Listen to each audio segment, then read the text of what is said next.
Great. I'm coming from the west coast of Ireland, so plant-based is all good out here. And just to kind of give you an idea, so this is what we're looking out at. This is where our offices are based. So grass-fed, nothing but yeah, it's all good. It looks beautiful.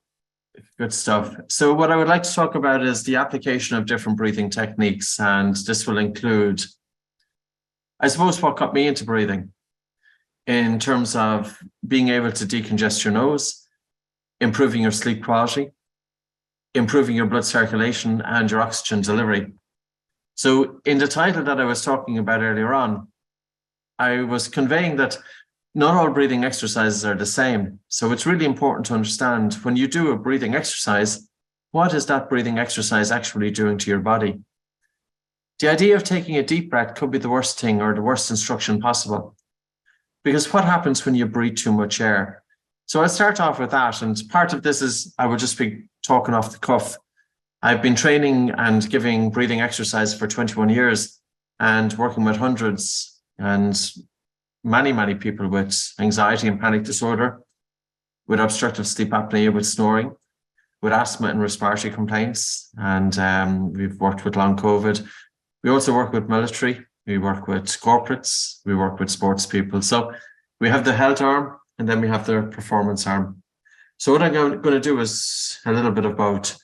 Many of you are listening to me. You may have an interest in anxiety, panic disorder. You may have an interest in sleep. You might just be curious about, is there a way to breathe to dilate your blood flow, dilate your blood vessels? So I got into breathing from having asthma. And when you have asthma, you have a condition, of course, with your lungs. And inflammation in your lungs travels up to your nose. And if you have a stuffy nose, you are 2 to 3 times more likely to have sleep problems. So people with respiratory complaints don't just have a respiratory problem, they're also more likely to have a sleep problem. They're waking up feeling tired. It's very common to have a sleep problem. 30% of the Western population in adults have insomnia, 10% have it chronically. Between 25 to 50% of men, studied men, have a condition called obstructive sleep apnea. In females, it's a lot less until post-menopause, and it increases 300%. And obstructive sleep apnea post-menopause is associated with dysregulation of the autonomic nervous system. So coming back full circle, when we think about breathing, we should be thinking about breathing in and out through our nose, both during rest, during physical exercise, and also during sleep. Your nose performs all of the functions when it comes to breathing. Your mouth has no function whatsoever. By breathing through your nose, you increase oxygen uptake in the blood by nearly 10%. But also if you do your light physical exercise and yoga and whatever you're doing with your mouth closed, there's increased oxygen delivery to the working muscles, so your recovery is better.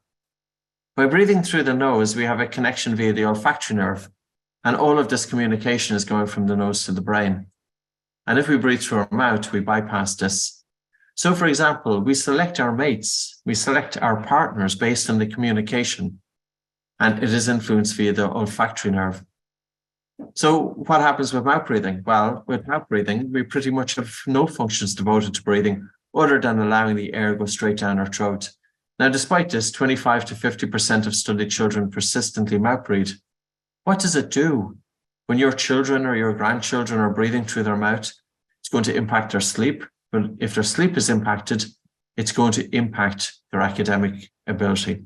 And also if the child's sleep is impacted, it can increase the risk of special education needs. So for example, in one study of 11,000 people that was published in the journal Pediatrics in 2012, they looked at the incidence of sleep disorder breathing, and it was published. She's an American researcher, actually. Her name is Karen Bonnock. So I'll be weaving in a little bit of science, and I do promise you that I think you'll find it interesting, and I will give you the practical application here.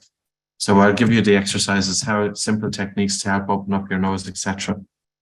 So just bear with me 1 second. So this is a really interesting paper involving 11,000 children from Stratford-upon-Avon in the United Kingdom. We never consider this when we think about mouth breathing during sleep. So the researchers here looked at children's sleep from age 6 months to 57 months. And their conclusion was that if a child has a history of sleep disorder breathing at 5 years of age, and if it's untreated, the child has a 40% increased risk of special education needs by age 8. And this was a study of 11,000 children, and it's published in the journal Pediatrics, a high impact journal. So why should sleep and breathing be connected with children? Well, if a child has sleep disorder breathing, that's including snoring, sleep apnea, and also mouth breathing is a hallmark factor there. Both may affect brain development and cause neuronal damage, particularly during critical early developmental periods. So it's really important that both children and adults that we get sufficient slow wave sleep, because this is the most restorative form of sleep. But if their sleep has been disrupted, this is going to impact decision-making, ambition, and emotional regulation. Disrupting this process via sleep fragmentation, or when there's a drop in your blood oxygen saturation, may affect the frontal cortex function and lead to aspects of childhood obstructive sleep apnea. So basically, behavioral sleep problems characterized by inadequate and fragmented sleep. It affects behavior in children, cognition, and language development. Sleep disorders, it's causing delayed or linked to delayed development, speech language impairment, adverse behavioral and cognitive effects. In the United States, there are 3 million children aged between 6 to 21 years of age who are receiving special education for conditions associated with sleep disorders, developmental delay, learning disability, or autism. And 40 to 80% of these kids also have attention deficit disorder. Any children who are having their mouth open, if they have the multi-symptom expression of sleep disorder breathing hallmark symptoms such as snoring, stopping of the breath, and just for children, if they stop breathing for 2 breaths or more, and mouth breathing, this is a risk factor. So this isn't just applying to, of course, adults. We have to think of our kids as well. So coming back to the nose has an estimated 30 plus functions. The mouth is zero. And despite this, 25 to 50% of studied children breathe through an open mouth. It impacts their craniofacial development. They're more likely to have overcrowding of teeth. Their jaws are set back. In adults, mouth breathing is activating, of course, more upper chest breathing, fight or flight response, increased sympathetic drive, increased stress response, and mouth breathing is impacting sleep. So sleep is lighter. You don't wake up feeling as refreshed. You're more likely to snore, and you're more likely to have obstructive sleep apnea. So nose breathing is where it's at. When you go for a walk the next time, yes, when you switch to nasal breathing, it's going to be a little bit more difficult because the air hunger is a little bit stronger initially, but the more you breathe through your nose during physical exercise, the air hunger diminishes. Always remember, your nose is for breathing and your mouth is for eating, for drinking, and for speaking. So during physical exercise and during sleep. Now, 50% of you here will be waking up with a dry mouth in the morning. And obstructive sleep apnea, as I said earlier on, it affects 25 to 50% of studied men. And in women, it doesn't affect so many up until about age 50, 51, 52. Post-menopause, sleep disorder breathing increases by 300%. And there is an association with obstructive sleep apnea and the symptoms of menopause, post-menopause, including hot flushes, etc. So dysregulation of the autonomic nervous system. So if we think of the autonomic nervous system, how do we bring the body and mind into balance? We have to think about breathing. 75% of people with anxiety and panic disorder have dysfunctional breathing patterns. So what does that mean? Well, the best way to think about good breathing and poor breathing is ask yourself, how do you breathe when you get into a tricky situation? So the next time you're feeling stressed, how do you breathe? Does your breathing get faster or does it get slower? And you'll find that your breathing is getting faster. Is it upper chest or is it driven by the diaphragm? And you're more likely to experience upper chest breathing. Is it regular breathing or irregular? You're more likely to notice that you sigh frequently. When we feel a bit uncomfortable, we sigh more. We're feeling air hunger. We just feel that we can't take a satisfying breath, especially if it's quite a bit of stress, mouth breathing. And this is involving effortful breathing.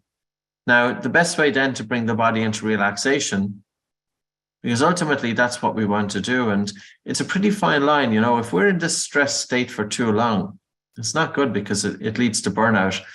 And there is an association between poor breathing patterns such as hyperventilation syndrome and burnout. So when we think about burnout, we're thinking about the corporate, but, you know, stressful situations in family life, people pushing themselves too hard during physical exercise. So when we think about exhaustion syndrome and burnout and fatigue, that is associated with poor breathing patterns. But the one thing about our breathing is that we can influence it. So instead of breathing faster, we need to breathe slow, really slow down the speed of our breathing. Instead of breathing up our chest, we want to have good recruitment of the diaphragm. Instead of sighing, we want to have regular breathing patterns. Instead of feeling air hunger, we want to change our breathing so that our breathing is effortless. And instead of breathing through the mouth, we want to be breathing through the nose. These are great tools to be able to self-regulate. This is activating the body's rest and digest response to relaxation response. So when we think about the breath, we have to ask, what way do we breathe? How will it change states? If you want to stress the body and mind, and a controlled stress is quite good for the human body, once we don't push it too hard. Physical exercise, if done right, is a controlled stress, and it causes positive adaptations, improve the immunity, etc. But if we overdo it during physical exercise, that's at a point that the stress is too much, and that has negative consequences. So when it comes to breathing, if you want to stress the body and mind, you could hyperventilate, controlled hyperventilation. You could be doing it for 20 breaths, 30 breaths. You could do it for a half an hour. Always bear in mind, when does a good stress become a bad stress? Would I do hyperventilation for a half an hour? I'd be quite reluctant because I know too well what's happening. And people do get release in terms of emotional content when they breathe hard and fast, that it can cause release. But just bear in mind, this is also causing blood vessels to constrict. There's reduced blood flow to the brain. There's reduced oxygen delivery throughout the body. You're activating the stress response. Short term is okay, but it depends on the person. The other way to stress the body is to do a breath hold. Do a long breath hold. You could breathe in and hold your breath for a long time, or you could breathe out and hold your breath for a long time. So these are two main ways of stressing the body and mind. If we want to activate the body's rest and digest response, rest and relaxation, rest and digest, we can breathe light, very lightly. Light breathing is all about breathing a little bit less air to the point of air hunger. This way you can improve your blood circulation. Breathe slow. The body is telling the brain that everything is okay. Breathe low. And tied in with this is nose breathing. So if you want to stress the body and mind, hyperventilate or do a long breath hold. If you want to activate the rest and digest response, breathe light, breathe slow, breathe low. This is nose breathing. So the real question here is there a way to breathe to improve blood oxygen transfer? So I'm just going to change colors here.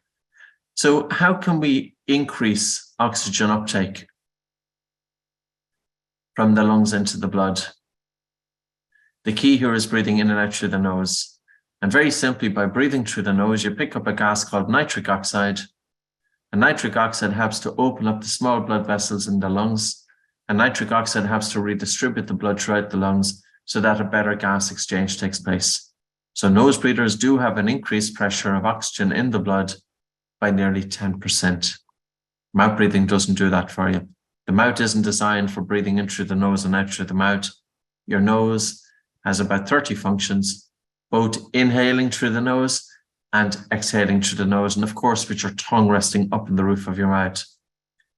But how then can you improve oxygen delivery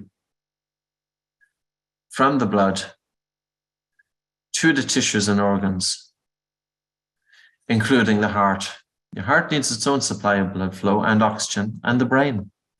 How can you improve? Do you know how much oxygen the brain consumes? the brain consumes 20% of our oxygen uptake. Sorry, the brain consumes 20% of the oxygen we bring into the body. But if we are breathing in a certain way, there's reduced oxygen delivery to the brain. What would cause reduced oxygen delivery to the brain? If our breathing is a little bit faster, if our breathing is a little bit harder. So if we breathe a little bit too fast and too hard, it means that we breathe too much air. And by breathing too much air, we get rid of too much carbon dioxide.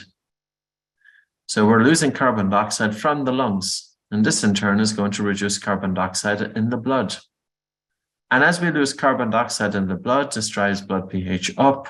And as blood pH increases, hemoglobin, which is the main carrier of oxygen in the blood, holds on to oxygen more readily. So this is coming back to the title. Are there breathing techniques out there that are telling you that the more air you breathe, take that full breath, take that deep breath, that there's more oxygen being delivered throughout the body? That's not correct. That's not true. So there was a discovery made back in 1904 called the Bohr effect. And the Bohr effect simply states that as carbon dioxide increases in the blood pH drops, and the hemoglobin affinity for oxygen reduces. In other words, the red blood cells are releasing oxygen in the presence of carbon dioxide. So how then can we improve oxygen delivery? And how can we improve blood flow? And once you have these tools, you have these tools for life. But it's not by breathing through the mouth. We can also activate the body's rest and digest response. When we breathe in, it's more activated by sympathetic nervous system because the vagus nerve steps back. And the vagus nerve is this nerve that's wandering throughout the human body, innervating the major organs. And 80 to 90% of the communication of the vagus nerve is from the body up to the brain. So you can imagine this nerve that's wandering throughout your body, and it's sending all of this information from the body up to the brain. So during inspiration, the vagus nerve steps back. Whenever we want to think about activating the relaxation response, it's all in the exhalation. So the exhalation is primarily under the control of the body's rest and digest response. If you breathe out fast, say for example, you're stressed and your breathing is faster, your expiration is fast, so you have a fast exhalation. When you have a fast exhalation during sleep or during rest, what's the body telling the brain? The body is telling the brain that there is a threat outside. And the brain is here to protect the body. The brain is here to ensure that we survive. So the brain wants you to get out of this situation. The brain is putting you into a fight or flight response. And that's why we can't think straight. Can you think straight when you're in a difficult situation? And it comes back to, there was a podcast by a brain surgeon. He was being interviewed by Dr. Rangan Chatterjee.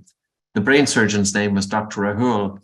And Dr. Rahul says, you can imagine a brain surgeon going in of a Monday morning. And Dr. Rahul said, when I get into a tricky situation, the first thing I do is prevent myself from hyperventilating.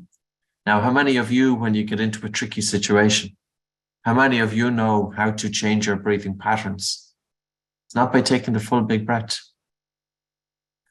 So that's really where breathing is. Breathing is about building up your resilience, and breathing is about improving and changing states so that you can help to bring a calmness and a quietness to the mind. And that's why, when we think about mindfulness, observation of the breath and awareness of the breath, is it enough if you have 75% of the population with anxiety having dysfunctional breathing? So let's just look at this for a moment. And as I said, we will do some practical. So normally I'd rather even though I had a presentation ready for you, I don't always stick with them. So this is an interesting paper by a professor of physical therapy from the United States. And he looks at 51 individuals and he tests their breathing from a biochemical point of view, a biomechanical point of view, and only 10% of people passed it. But he talks also in this paper that 75% of the anxiety population have dysfunctional breathing, 50% of people with lower back pain, 50%. So in other words, they have dysfunctional breathing. They are more likely to be breathing in the upper chest. The diaphragm breathing muscle, which is located at the base of your ribs, isn't just for respiration, but it also provides stabilization for the spine. Now, what I would like you to do is to look down at your chest and take the breath through the mouth. So when you look down at your chest and breathe through your mouth, you see that you're upper chest breathing. Mouth breathing is upper chest breathing. Mouth breathing is faster. Faster in upper chest breathing, your body is telling the brain that things are not okay. Your brain is here to protect you. The next time that something happens, and start off with small situations, pay attention to your inhalation and have a really slow and relaxed, gentle exhalation. And breathe out as softly and slowly as you can. Because whenever throughout our evolution, whenever we got into a stressful situation, we didn't have a slow and prolonged exhalation. Stress is always synonymous with a fast exhalation. But we can use this to our advantage. If stress is always synonymous with a fast expiration, well, why not have a really slow and relaxed and prolonged exhalation? And you're telling the body, the body is telling the brain that everything is okay. And the brain is going to send signals of calm back to the body. So let's start with a few different exercises. And this time I am going to pull up a small present. No, I won't. I'll just do it off the cuff. So whenever you're ready, I would like you to do small breath in and a small breath out. So you're taking a normal breath in through your nose and a normal breath out and holding your nose for a count of 5. This is very easy. This is just helping to stimulate the vagus nerve. So we're going to warm up. This is our warm up when it comes to breathing. And by the way, when you do a breath hold like this, it will increase blood flow to the brain because of when carbon dioxide increases in the blood vessels dilate. And we will have you experience this and we'll put it into chat and see how many of you were able to experience it, how many of you are not experiencing it. So just out of interest, there's a group of about 70 people, 80 people here. We'll see, are you able to influence your body temperature via your breathing? Are you able to activate the rest response and the digest response via your breathing? You're into food. How many people are eating food and they're in that increased sympathetic drive? So in order to digest the food, we need to be able to downregulate. Is there a way to downregulate within 3-4 minutes that the body and the brain is in a state of safe mode? So that's what we want to do. So we'll start off with a small breath hold exercise and then I'll go on to the breathe light exercise. So small breath hold, whenever you're ready. Take a normal breath in through your nose, out through your nose and pinch your nose and hold for 5 seconds. 5, 4, 3, 2, 1. Let go, but breathe in through your nose and breathe normal now for about 10, 15 seconds. When your mind is agitated, if your breathing is labored, if you're feeling wheezing or coughing, this is your emergency exercise. The more stressed the mind, hold your breath after an exhalation. Again, take a normal breath in through your nose and out through your nose and pinch your nose and hold for 5, 4, 3, 2, 1. Let go, but breathe in through your nose and to breathe normal for 10 to 15 seconds. So you're breathing normal for 10 to 15 seconds.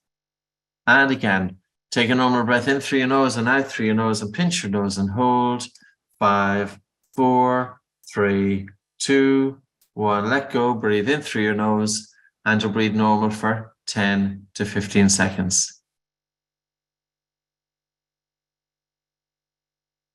And again, take a normal breath in through your nose and out through your nose and pinch your nose and hold. 5, 4, 3, 2, 1. Let go, breathe in through your nose and to breathe normal for 10 to 15 seconds.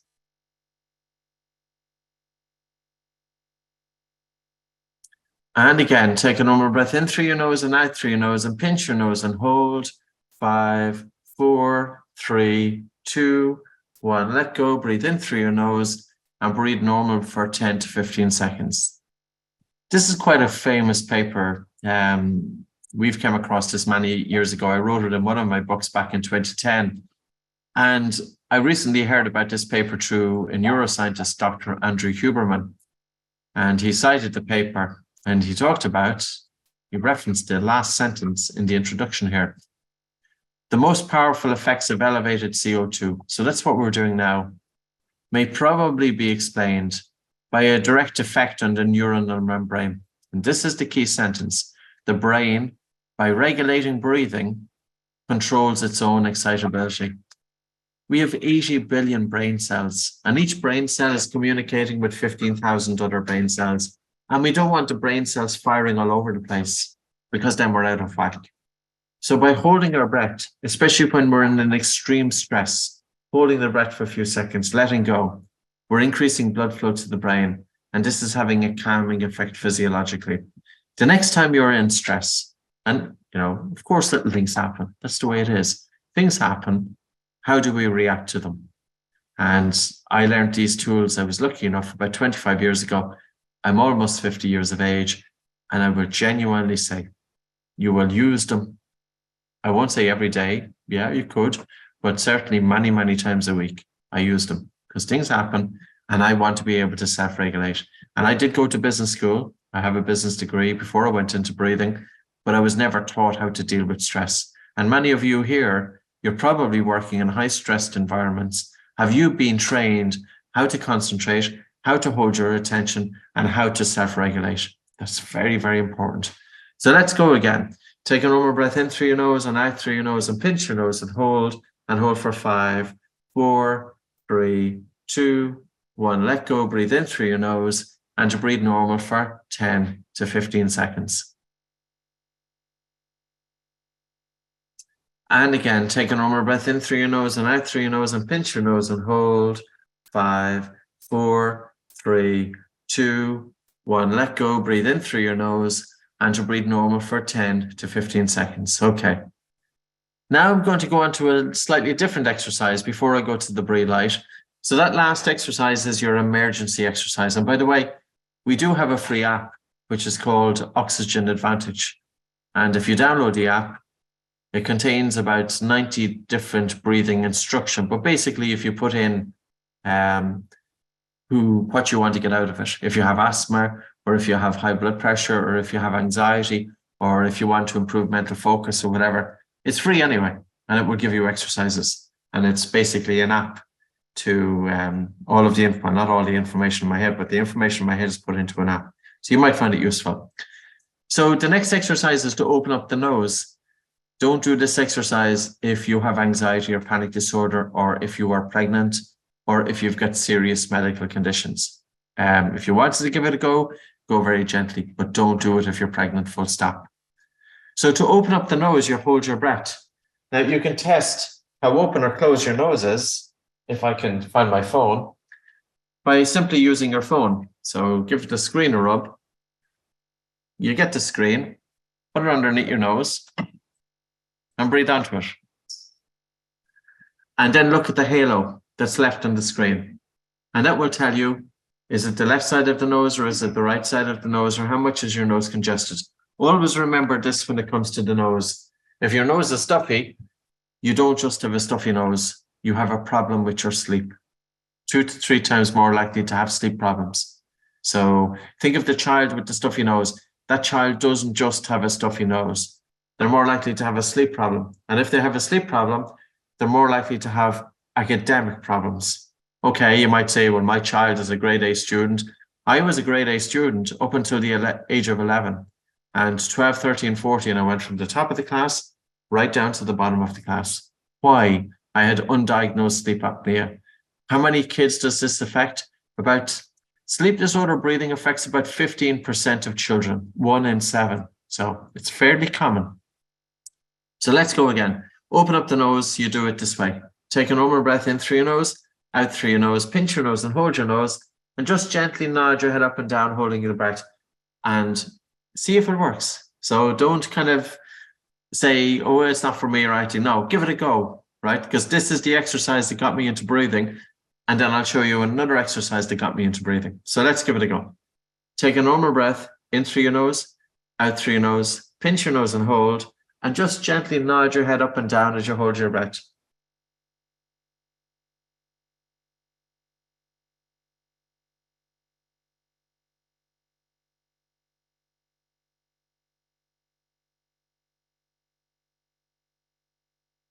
And then let go and breathe in through your nose. It's known since 1923 that when you hold your breath, you open up your nose, even if you have hay fever. So this will temporarily decongest the nose. And the wonderful thing about the human nose is that the more you use it, the better it works. So you're just breathing through your nose now for about a minute or so, and we do it again. So children with head colds, show them how to decongest the nose. Remember that all children who breathe through an open mouth will develop crooked teeth. All children who breathe through an open mouth develop crooked teeth. Why? Because the tongue isn't resting up in the roof of the mouth. And it's the pressure exerted by the tongue as it rests in the roof of the mouth, which develops the maxilla, which is the top jaw. And the shape of the maxilla should be wide and U-shaped.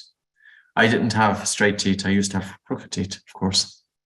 So I went to a dentist in California called Dr. William Hang. So he's since retired, but he was based in Aguri Hills, and he widened my jaws because my jaws were too narrow because I had my mouth open as a kid. Nobody told me, Patrick, breathe through the nose. So let's go again. Take a normal breath, in through your nose, out through your nose, and pinch your nose and hold. And just gently nod your head up and down as you're holding your breath. Just kind of relax into your body. You're just relaxing into the body as you're holding your breath, just relaxing into the body, and then let go, but breathe in through your nose. And I'm not sure if you're able to use the chat. I don't know how this works in terms of when there's a group of people like this, but after about 4 or 5 attempts, just write in, is your nose, is it more stuffy? Is it less stuffy? Is it the same? Simple as that. Or is your nose more open, less open, or the same? But don't do it yet. I have to do it about 4 or 5 times. So just give me a little bit of a wait. So again, take a normal breath in through your nose and out through your nose, and pinch your nose and hold. And just gently nod your head up and down as you hold your breath. You're just gently nodding your head up and down as you hold your breath. And continue holding your breath as you nod your head up and down. So you're continuing to hold your breath as you nod your head up and down. And then you let go, but you breathe in through your nose, and then you breathe normal. So that was number 3. So we're going to see, can we open up the nose 5 times by doing 5 reps. So now just breathe in and out through your nose. And of course, remember, where should your tongue be? Your tongue should be resting up in the palate. Mouth breathers don't have their tongue in the palate. So the human nose is actually fairly extensive in the human face. So this is a close-up of the human nose. So most people, we think that the nose is this thing here, you know. You look at the mirror and you're saying, okay, this is my nose here. That's only the initial part of the nose. Whereas your nose goes way back within the skull. You see this here? So I would say, in terms of breathing, it's the only organ that does anything to help filter and moisten and everything, the air coming in. So to get an idea of the extent of your nose, put your tongue into the roof of your mouth, drag your tongue along the roof of the mouth until you feel the soft palate like this. Can you feel the soft palate? Can you feel this here? The roof of the mouth is the floor of your nose.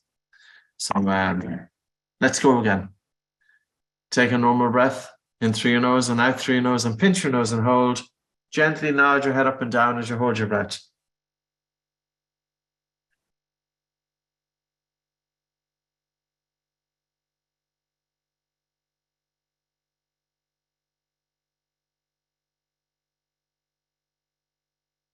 And then to let go, but to breathe in through the nose.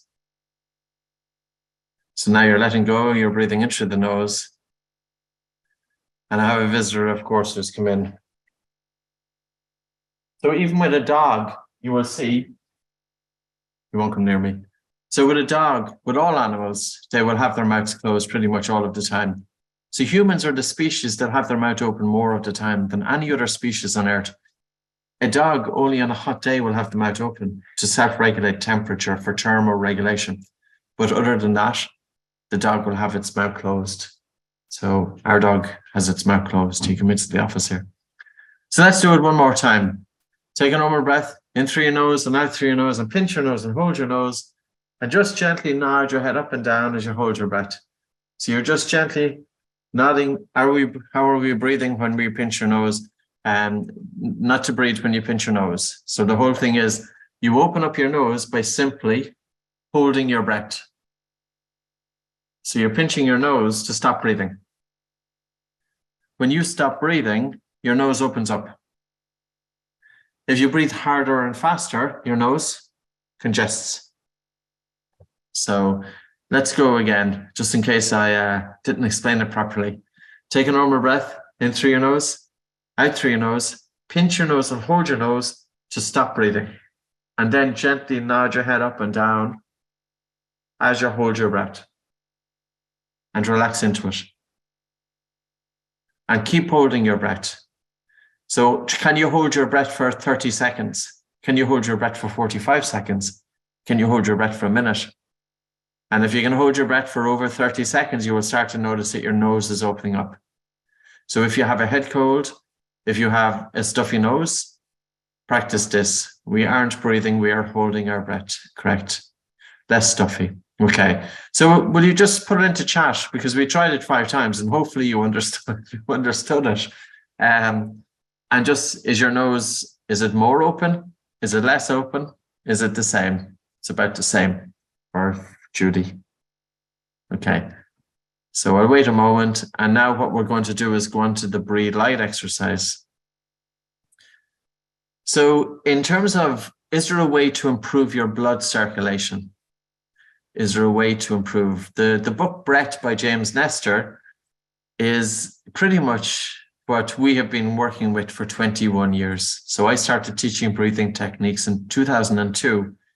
And I wrote a book as well. I've written 10 books on breathing, but one book is called The Oxygen Advantage, which is fairly popular. And then James Nestor brought out Breath, it's a wonderful book. So there's some wonderful books out there about breathing, and the really great books though, they talk about the nose.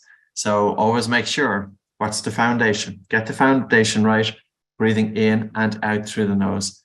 So always breathe out and hold your nose. Don't breathe in and hold your nose. So take a normal breath in through your nose, out through your nose, and pinch your nose and hold, and gently nod your head up and down.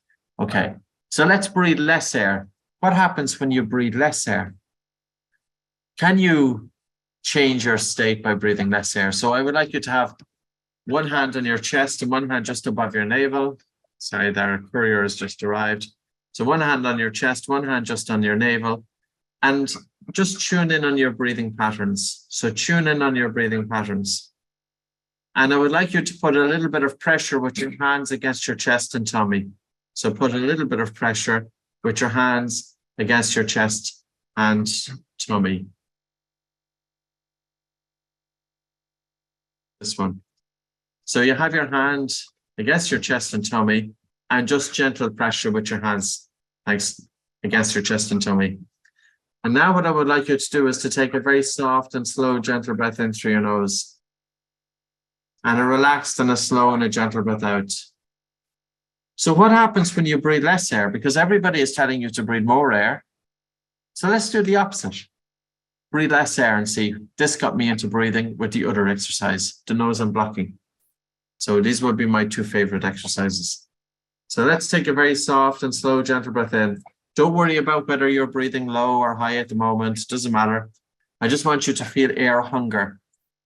How do you achieve that? Take a soft, gentle breath in through your nose, and a relaxed and slow and a gentle breath out. And a very, very soft and slow, gentle breath in through your nose. And a relaxed and a slow and a gentle breath out. So what's happening when you do this exercise? If you take a really soft and slow, gentle breath in, almost to the point that you are hardly breathing in air, and then you're having a really relaxed and a slow and a gentle breath out. And as you breathe less air, carbon dioxide accumulates in the lungs and blood. And as carbon dioxide increases in the blood, it helps to stimulate your vagus nerve. So how do you know if you've activated the rest or digest response? If you activate the rest response, you feel sleepy. If you activate the digest response, you've got increased watery saliva in the mouth. If you're stressed, your mouth goes dry because your body isn't ready for the digestion of food. So the plant-based food that you're eating, if you have a dry mouth, you know that your body isn't ready for it. But if you have increased watery saliva in the mouth, And if you are feeling a bit sleepy, you know that you've activated that rest digest response. So the opposite to the stress response.